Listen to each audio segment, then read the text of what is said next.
Hello students, आज हम discuss करेंगे एक्सरसाइज 7.1 के कुछ क्वेश्चंस। हम इससे पहले इसके कंसेप्ट को डिस्कस कर चुके थे। तो सबसे पहले फर्स्ट क्वेश्चन में क्या है, find the anti derivative of sine 2x। हमें साइन 2x का एंटी डेरिवेटिव फाइंड आउट करना है। आप एंटी डेरिवेटिव कह सकते हो, आप ये कह सकते हो कि हमें साइन 2x का इंटीग्रेशन करना है। दोनों का मतलब सेम ही है।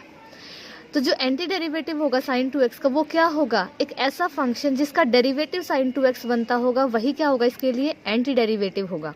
तो हमें पता है कि साइन किसका डेरिवेटिव होता है, कोस का। तो हमने वो फंक्शन लिया cos 2x, जिसको अगर हम डिफरेंशिएट करेंगे तो हमें sin 2x मिलेगा। दैट मीन्स ये जो cos 2x है, यही हमारा क्या है, एंटी डेरिवेटिव है। तो यहाँ से हमें सिर्फ sin 2x का निकालना है, लेकिन इसके साथ क्या आ गई टर्म्स, -2 भी आ गई। हम इस sin 2x को क्या करेंगे, सेपरेट करेंगे और बाकी टर्म्स को दूसरी तरफ ले जाएंगे। तो क्या हुआ, -1/2 d/dx cos 2x। हमने dy/dx को बाहर निकाला क्योंकि -1/2 कांस्टेंट है, इसको एक साथ लिया। अगर हम अलग अलग डिफरेंशिएट करेंगे तो भी कोई फर्क नहीं पड़ेगा, बट स्टिल अगर हम एंटी डेरिवेटिव की बात करें तो इसका एंटी डेरिवेटिव क्या हो जाएगा, -1/2 cos 2x। तो आपको जब भी एंटी डेरिवेटिव निकालने के लिए बोला जाए, आपको सिर्फ इतना ही चेक करना है कि जो आपको एक फंक्शन गिवन है वो किसका डेरिवेटिव बनता है। वो जिस फंक्शन का भी डेरिवेटिव बनेगा वो फंक्शन ही उसके लिए क्या है, एंटी डेरिवेटिव है। नेक्स्ट मैं क्वेश्चन सेकंड और थर्ड स्किप कर रही हूँ क्योंकि वो बिल्कुल ऐसे ही है, वो आप सब ट्राई करेंगे। क्वेश्चन नंबर 4 क्या है, find the anti derivative of ax plus b का होल स्क्वायर। ये क्या है, आपका एक पॉलिनोमियल फंक्शन है, हमें इसका एंटी डेरिवेटिव फाइंड आउट करना है। अब पॉलिनोमियल फंक्शन है तो इसका जो एंटी डेरिवेटिव होगा वो भी कैसा होगा, एक पॉलिनोमियल फंक्शन ही होगा। फिर से वही बात कि एंटी डेरिवेटिव क्या होगा, जिसका डेरिवेटिव ये फंक्शन बनता होगा।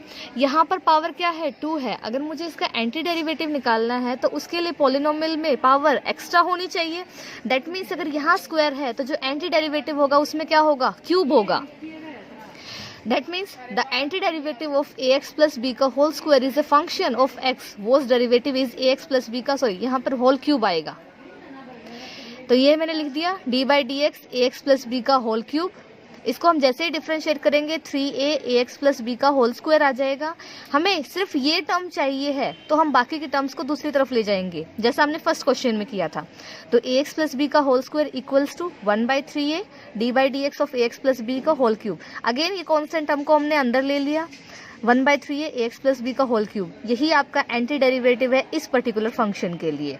ऐसे ही जो भी अगर आपका दूसरा पॉलिनोमियल फंक्शन है तो आप उसमें ये याद रखिएगा, जिस पावर में आपको पूछा गया है आप उससे एक पावर एक्स्ट्रा लेंगे, क्योंकि पॉलिनोमियल फंक्शन में क्या होती है, जब हम डेरिवेटिव फाइंड आउट करते हैं पावर 1 से घटती है, लेकिन जब हम उसको इंटीग्रेट करते हैं तो पावर 1 से इंक्रीज होती है। तो जब भी आपको ऐसे फंक्शन के लिए एंटी डेरिवेटिव पूछा जाए तो 1 एक्स्ट्रा पावर लेके आप उसको सॉल्व करेंगे। अगेन क्वेश्चन नंबर 5 स्किप कर रही हूँ क्योंकि बिल्कुल सेम है। क्वेश्चन नंबर 6 में आपको डायरेक्ट इंटीग्रेट के सिंबल के साथ दे दिया गया है। अब आपको एंटी डेरिवेटिव के लिए नहीं बोला गया, अब आपको इंटीग्रेट करने के लिए बोला गया। तो question is integrate 4e⁻³ + 1 dx। आपका ये फंक्शन है। सबसे पहली बात, मैंने आपको जो लास्ट वीडियो थी उसमें बताया था कि आपके दो अलग अलग फंक्शंस होंगे तो उनको आप अलग अलग सेपरेट कर सकते हो इंटीग्रेशन के सिंबल को। जैसे आप डेरिवेटिव करते थे कि आपका fx + gx था, तो आप d/dx of fx + d/dx of gx करते थे। सेम अगेन यहाँ पर अगर आपको इंटीग्रेट करना है तो आप दोनों फंक्शंस के लिए अलग अलग उसको सेपरेट करोगे। सबसे पहला काम तो आपका यही होगा। अब e⁻³ के लिए आपका जो इंटीग्रेशन है वो क्या होगा, e⁻³x, जो इसके आगे ये 3 है वो कहाँ चला जाएगा, डिवाइड में 1। That means a constant function, उसके लिए आपका इंटीग्रेशन क्या होगा, x + c। एक चीज याद रखिए, ये सारे के सारे फॉर्मूलाज आपकी एक्सरसाइज 7.1 से पहले आपको गिवन है। आपको वो फॉर्मूलाज बहुत अच्छे से याद करने होंगे, तभी आप ये इंटीग्रेशन सॉल्व कर पाओगे। ये आपकी फर्स्ट एक्सरसाइज है, बहुत ईजी है। Next again I am skipping 7th, 8th एंड 9th क्वेश्चन। अब हम डिस्कस करेंगे question number 10th। Question number 10th में क्या है, इंटीग्रेट √x - 1/√x का होल स्क्वायर dx। ये क्वेश्चन है आपका। सबसे पहले हमने इसको मान लिया कि किसी i के इक्वल है। i एक फंक्शन के तरीके से हमने ट्रीट किया। i हमने इंटीग्रेशन के तरीके से भी आप उसको यूज कर सकते हो। √x - 1/√x का होल स्क्वायर है। सबसे पहले मैंने a - b का होल स्क्वायर का फॉर्मूला लगाया। That means a² + b² - 2ab। आप सोल्व करोगे तो आपका आएगा x + 1/x - 2 dx। ये आया। अगेन फिर से सबके लिए अलग अलग हमने सेपरेट कर दिया। That means x × dx + 1/x × dx - 2 × 1 × dx।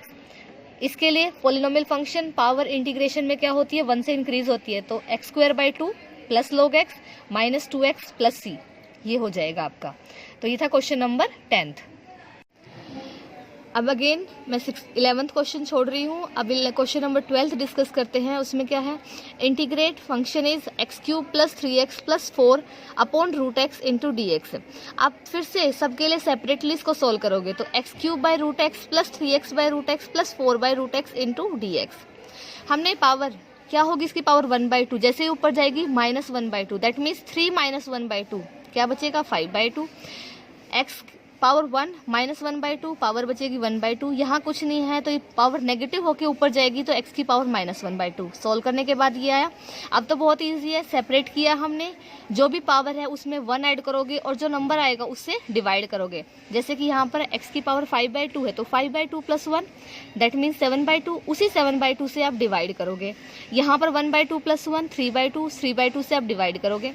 Minus 1/2 plus 1 1/2, उस 1/2 से आप डिवाइड करोगे तो जो नंबर्स हैं वो क्या होंगे, रिवर्स जाएंगे और आपका हो जाएगा 2/7 x की पावर 7/2 प्लस 2 इंटू एक्स की पावर 3/2 8 इंटू एक्स की पावर 1/2 प्लस सी आपको पता है कांस्टेंट ऑफ इंटीग्रेशन है। मैंने आपको बताया था कि जो हम डेरिवेटिव तो क्या होता है यूनिक होता है, लेकिन इंटीग्रेशन किसी भी फंक्शन के लिए या एंटी डेरिवेटिव क्या होते हैं बहुत सारे पॉसिबल होते हैं।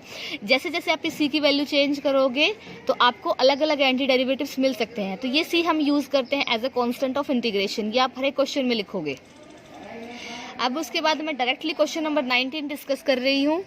वो है integrate secant square x upon cosecant square x D x. ये है आपका।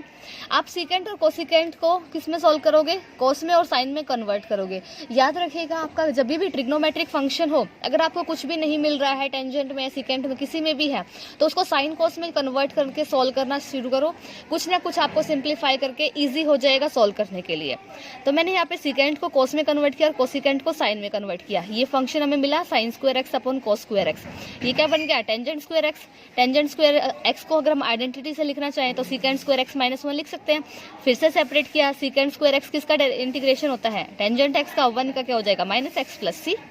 ठीक है, तो इसके साथ स्टूडेंट्स आपकी एक्सरसाइज 7.1 के मैंने इंपॉर्टेंट क्वेश्चंस डिस्कस कर लिए हैं। बाकी के क्वेश्चंस आप लोग मुझे ट्राई करके, जिस क्वेश्चन में अगर डाउट भी रह जाए तो वो क्वेश्चन मुझे ज़रूर बताइएगा और इन क्वेश्चंस को अच्छे से प्रैक्टिस कीजिए।